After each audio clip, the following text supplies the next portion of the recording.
Hi, I'm Lee, and I want to talk to you about a root cellar. I've had this one in the ground. It's just a trash can. I've had it in the ground for 2 years now. This will be my third season coming up. And I wanted to tell you what I've done to improve this and to make it work really well. Now this is just a tall trash can, plastic. I didn't care if it was food grade or anything like that because I'm not eating out of it. And this is just a standard trash can, and I'm buried down to where the handles are flush with the dirt. And I put a row of block around here just to keep anything from disturbing this lid. Now, one of the important things is this vent right here. I made this vent just out of some PVC, glued it together, just some junk I had left over. And I put a screen up in the top, which it's out right now, fell out of there. But I usually have a screen right here to keep bugs out of here. And it works really well. Now in the base of this trash can, I have a few holes drilled through here just to make sure it has good drainage. This is kind of built into the side of a slope. The slope helps me to keep the water from building up around this and to sit near it. It runs past my root cellar, and I don't really have to worry about much. I have a little bit of the dirt that I dug out of this hole and kind of threw up to the top side, and it's helped really direct the water around the edges of this. I have another one that's sitting right here. Now to start this root cellar, I just throw a little bit of straw into the very bottom. This is good dry straw. And then I just make sure that it's sitting halfway level. And then I just start throwing potatoes onto it. Now the key with the potatoes is we just plowed these out of the garden. And you need to make sure that they have no cuts on them because that will spoil the potatoes. Once you check them all out, you just start tossing them in there. There's really no rhyme or reason to it. They can be overlaying a little bit. Then we're just going to layer these all the way through this root cellar.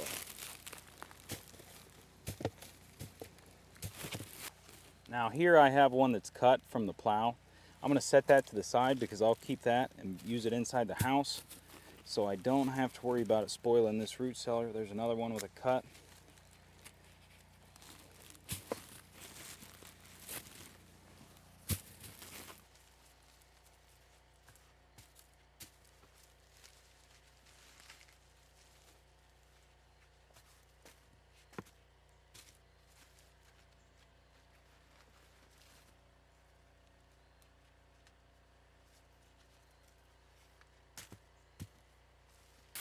Alright, the first layer is done.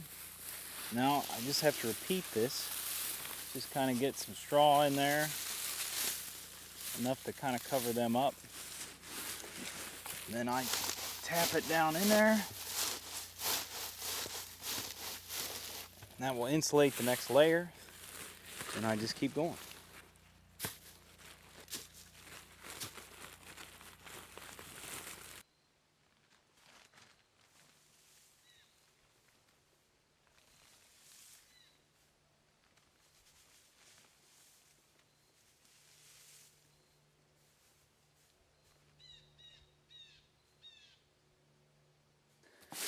Alright, I gotta do my repair to this.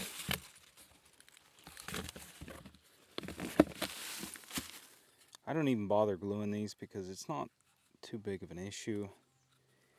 Just looking for something just to keep the bugs out. So I have another piece of screen door. I'm just going to duct tape that on here. And then reassemble this. And then all this vent's for is to get the stagnant air out of the root cellar because the stagnant air will cause everything to spoil. So you have drainage in the bottom because this thing is going to create moisture. And then you want to get rid of the stagnant air out of the top. So I'll just wrap this thing around here. And then there is that. Leave a little bit of duct tape over the end to kind of make a hood. Keep water from going down in there.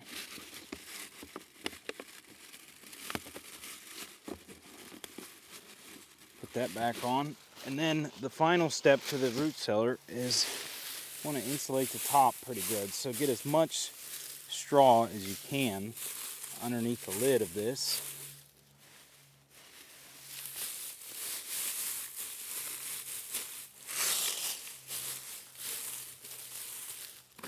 And then get this thing tucked back in there.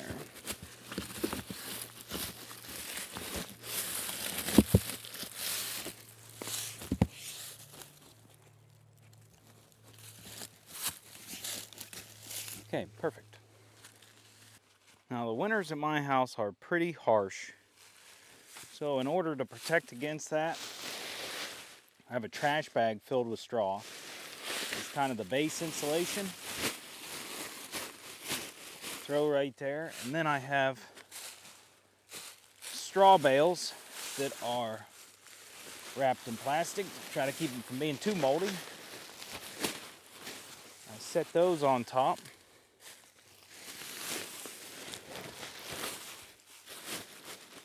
And then that thing is done. Now I have, like I said, I have pretty harsh winters and pretty warm summers. So I keep this root cellar right on the edge of the tree line because I have the advantage of that. And it's also slightly in a grade, so the water's running past it. So I'm shaded, so the frost isn't near as hard in the woods. The water is controlled and the heat's not so bad. But either way, it's still insulated very well. And I have the ground temperature, which is probably around 50 degrees. It's keeping this cold.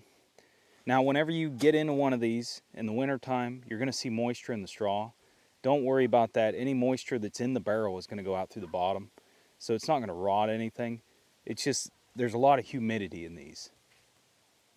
Now, as far as longevity, this is October right now for me, mid-October.